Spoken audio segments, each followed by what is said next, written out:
The elevator should not have stopped there.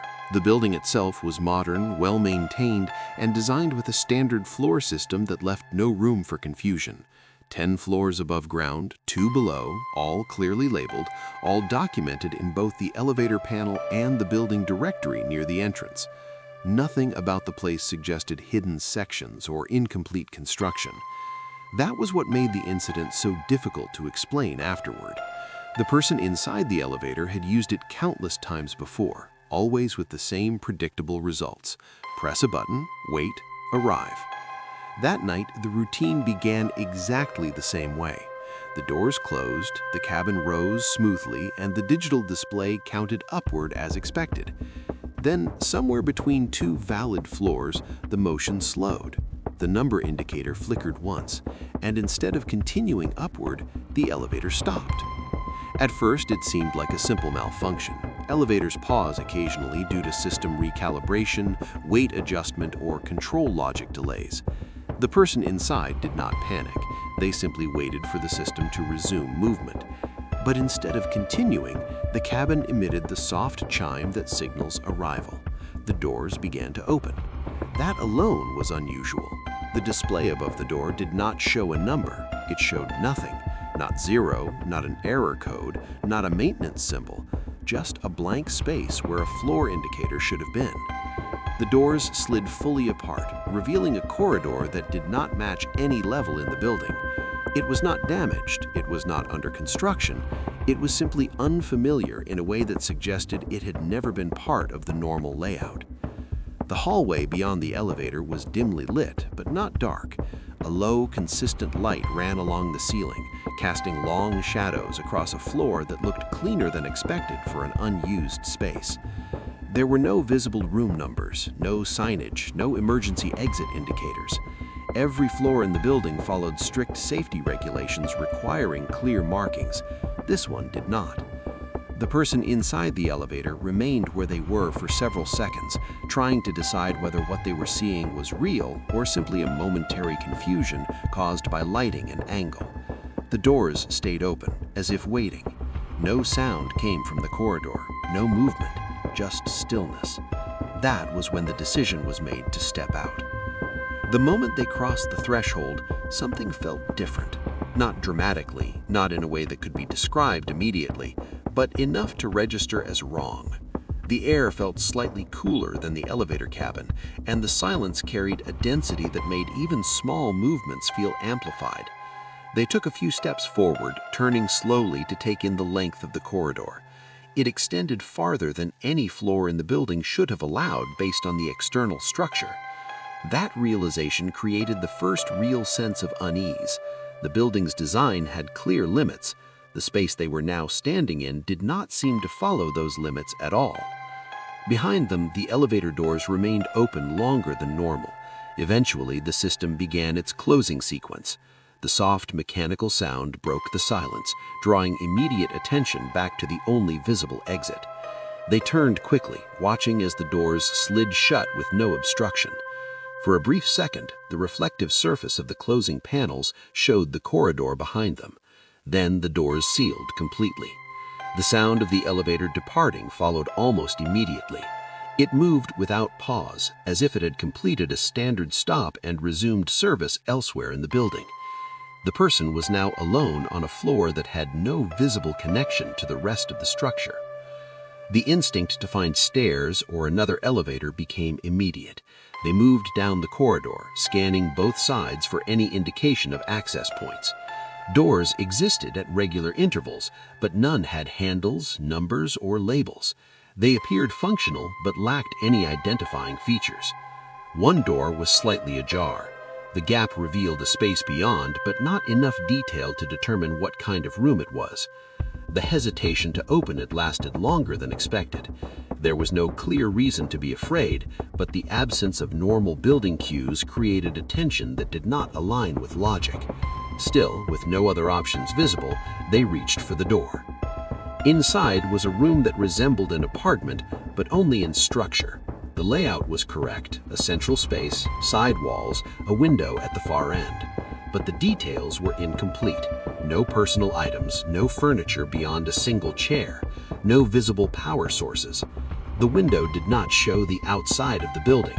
It showed darkness, as if the space existed outside the normal orientation of the structure. That contradiction forced a realization that had been building since the elevator doors opened.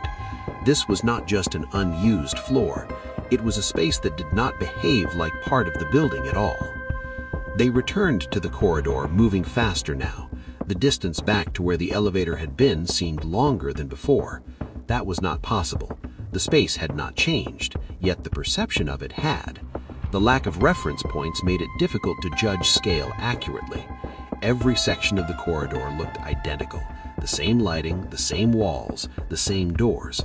Without markers, it became impossible to confirm whether they were moving forward or simply repeating the same section over and over. That uncertainty created a growing sense of urgency. The need to find an exit replaced any remaining curiosity. Eventually, a faint sound broke the silence. It was subtle, almost indistinguishable at first. A low mechanical hum, similar to the sound of an elevator operating somewhere beyond the visible space. They followed it, hoping it would lead to another access point. The sound grew slightly louder, then faded, then returned again from a different direction. It did not behave like a fixed source. It behaved like something moving. That detail introduced a new possibility. The elevator system might still be connected to this floor, but not in a way that followed normal routing logic. The corridor ended abruptly at a blank wall. No door, no signage, just a flat surface where the space should have continued. They turned back, retracing steps towards where the elevator had originally been. The hum returned, this time clearer. Then, without warning, the sound of doors opening echoed through the corridor. It was unmistakable, the same mechanical tone as before, the same sequence, but there was no elevator in sight. The sound existed without a visible source. Then, at the far end of the corridor, a section of wall shifted. Not dramatically, just enough to reveal the outline of elevator doors where none had been before. The panels slid open slowly, revealing the same interior cabin, the same lighting, the same panel. It had arrived again. The person moved immediately, not stopping to question how it had reappeared. Some systems do not need to be understood to be used. They only need to function long enough to allow escape. Inside the elevator, everything looked normal. The floor buttons were intact. The display above the door showed a number again, a valid one. The doors closed without delay, and the cabin began descending. The movement felt faster than usual, though that may have been perception rather than reality. When the doors opened again, the corridor outside was one they recognized. The correct floor, the correct lighting, the correct layout. No sign of the previous level remained. Later, building management reviewed the elevator logs. No stop had been recorded between the listed floors. The system showed a continuous trip from origin to destination with no interruption. Security footage supported that record. The elevator doors had not opened anywhere except the correct floor. From the system's perspective, nothing unusual had happened. The person insisted otherwise. The experience had been too detailed, too consistent to dismiss as confusion. The missing floor, the corridor, the room, the second elevator arrival, none of it aligned with the building's design, yet none of it appeared in any official record. Maintenance staff checked the elevator system thoroughly. No hidden floors, no undocumented stops, no control overrides. The wiring matched the official blueprint exactly. The building directory was rechecked, every floor accounted for, no gaps, no omissions. Security logs showed no unauthorized access, no system anomalies. The incident was recorded but not classified as a fault. There was no measurable error to correct. In the following weeks, no one else reported a similar experience. The elevator continued operating normally. But occasionally, the display would flicker between floors for a fraction of a second. And for those who knew what had happened, that flicker meant one thing. The floor might still be there. The call came in at 12:18 a.m., during the kind of shift when emergency operators expect domestic disputes, vehicle accidents, and the occasional misdial from someone too frightened or confused to explain clearly what they need. The dispatcher answered in her usual tone, calm and practiced, but the line that responded did not behave like an ordinary emergency call. At first, there was only breathing, slow, uneven, and close to the receiver. Then came a whisper, just loud enough to register an address. The caller did not say their name. They did not describe the emergency. They repeated the address once, then fell silent again. The dispatcher entered it automatically and began the standard questions. What is happening? Are you safe? Is anyone hurt? The line stayed open, but the caller answered nothing at first. Then, in the same low voice, the caller said only, "He's still here." The address triggered no immediate concern inside the dispatch system because the database recognized it as a valid historical property record. Calls tied to older addresses still surface in municipal emergency software long after redevelopment or demolition because the systems preserve location history for legal reasons. But the dispatcher did not know that at the moment. She only knew the voice sounded frightened in a way that felt controlled rather than panicked, as if the caller was trying very hard not to make noise beyond what was absolutely necessary. She sent units immediately while keeping the line open. When she asked the caller whether they could leave the house, the response came after a long pause. "There's no door now." The sentence sounded wrong even as it was spoken. Not dramatic, not unstable, just wrong enough to make the dispatcher glance back at the address field again while officers were already on the way. As she continued trying to keep the caller engaged, the dispatcher pulled up the property notes attached to the address.